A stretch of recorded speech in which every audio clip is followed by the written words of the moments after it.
Hello, my beautiful souls. Welcome back to my channel. Please like, share, and subscribe my channel. Thank you. Shri Shiv पुराण श्री वायवीय संहिता पूर्वार्ध 13वां अध्याय। ऋषि बोले, हे वायुदेव, सृष्टि का आरंभ होने पर पहले महेश्वर ब्रह्मा और विष्णु को उत्पन्न करते हैं, फिर अपनी लीला के अनुसार संसार की रचना करते हैं, फिर प्रलय आने पर सबका विनाश कर देते हैं। इस अनुसार तो महेश्वर ही सर्वशक्तिमान है। फिर वे ब्रह्मा जी के पुत्र किस प्रकार हो सकते हैं? कृपा कर हमारे इस संदेह को दूर कीजिए। ऋषियों के वचन सुनकर वायुदेव बोले, हे मुनियों, महेश्वर ने इस सृष्टि के निर्माण, पालन और संहार के लिए ब्रह्मा, विष्णु और रुद्र को उत्पन्न किया। यह सब तो उनकी लीलाएं हैं, जो कि विभिन्न कल्पों में बदलती रहती है। किसी कल्प में ब्रह्मा, विष्णु और रुद्र को उत्पन्न करते हैं, तो किसी में विष्णु, ब्रह्मा और रुद्र को प्रकट करते हैं। किसी कल्प में तीनों एक दूसरे को प्रकट करते हैं। मेघवाहन कल्प में श्री हरि विष्णु ने मेघ रूप में 10,000 वर्षों तक पृथ्वी को धारण किए रखा।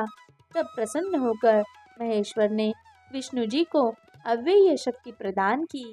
यह देखकर ब्रह्मा जी के मन में ईर्ष्या उत्पन्न हो गई। उन्होंने विष्णु जी को वहां से भेज दिया और स्वयं भगवान महेश्वर की शरण में पहुंच गए।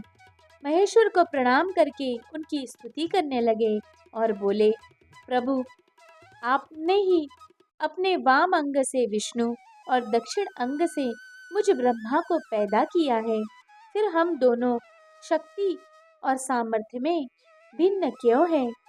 क्या विष्णु मुझसे अधिक आपके भक्त हैं? भगवान, कृपा कर इस अंतर को दूर करें।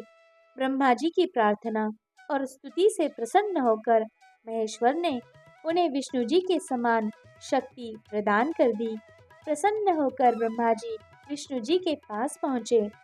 उस समय विष्णु जी क्षीर सागर में योग निद्रा में शयन कर रहे थे। ब्रह्मा जी ने उन्हें योग निद्रा से जगाने का बहुत प्रयत्न किया, परंतु वे न जगे।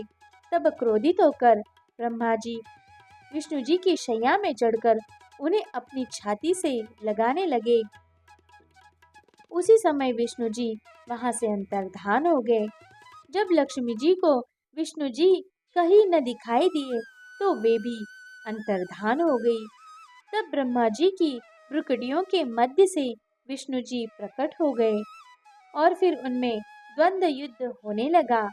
यह सब भगवान शिव भी बिना प्रकट हुए देखने लगे, परंतु जब ब्रह्मा विष्णु का युद्ध किसी भी तरह समाप्त नहीं हुआ, तब वे उन दोनों के मध्य में प्रकट हो गए। शिव जी की कृपा से उन दोनों के क्रोध का निवारण हो गया।